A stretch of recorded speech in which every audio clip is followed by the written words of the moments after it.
क्या चंद्रशेखर रावण एनडीए की तरफ ज्यादा झुक रहे हैं? सचिन पायलट को घेरने के लिए बीजेपी के बाद अब चंद्रशेखर रावण ने की तैयारी। मुस्लिम उम्मीदवार उतार कर देंगे खेला। जी हां, पूर्व डिप्टी सीएम सचिन पायलट के लिए इस बार टोंक से चुनाव लड़ने की राह आसान नहीं होने वाली है। कई राजनीतिक पार्टियां पायलट को टोंक में घेरने की लगातार कोशिश करने में जुटी हुई है।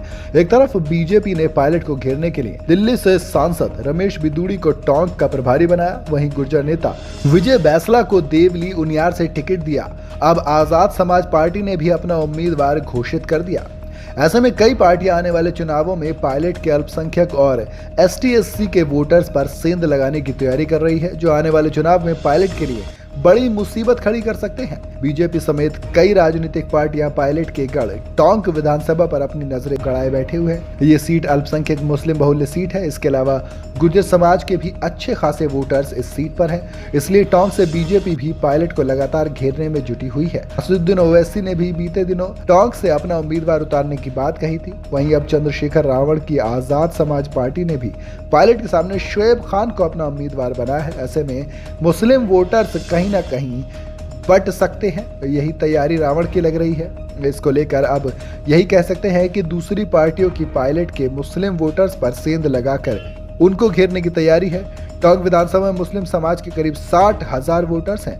इस लिहाज से आजाद पार्टी ने मुस्लिम उम्मीदवार को अपना प्रत्याशी बनाया। उधर एआईएमआईएम यानी कि जिसे मुस्लिम लोगों का नेता कहा जाता है, उस पार्टी की नजरें भी पायलट के गढ़ पर मुस्लिम वोटर्स पर टिकी हुई है। बीते दिनों आजाद समाज पार्टी के चंद्रशेखर ने हाईवे पर रोड शो किया, जिसमें उन्होंने बीजेपी और कांग्रेस दोनों को ही जमकर घेरा। साथ ही उन्होंने टोंक में अपना उम्मीदवार उतारने के संकेत दिए थे। इसको लेकर सियासत में तभी से हलचल पैदा हो गई थी। उधर अगर सचिन पायलट की बात करें तो उन्होंने तो ये कह दिया कि हम पिछली बार से भी ज्यादा वोटों से ये चुनाव जीतने वाले हैं। पूर्व डिप्टी सीएम सचिन पायलट ने पिछली बार वसुंधरा राजे के करीबी यूनुस खान को 54,000 वोटों से पराजित किया था, लेकिन पायलट का दावा है कि इस बार पिछली बार वाले आंकड़े से भी ज्यादा वोटों से वो जीत हासिल करेंगे।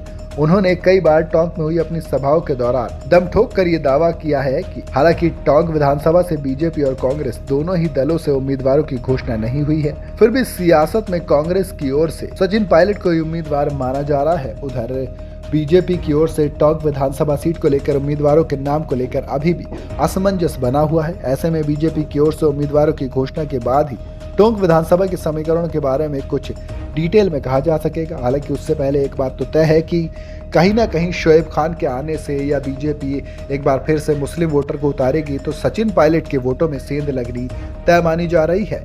ऐसे में अगर सचिन पायलट को अपनी मुश्किलें कम करनी है तो कुछ अलग करना होगा, वरना के बात तो ये भी चल रही है कि एआईएमआईएम भी अपना कैंडिडेट उतारेगी। और जहां तक उम्मीद की जा रही है वो यही है कि एआईएमआईएम का कैंडिडेट भी मुस्लिम ही होगा।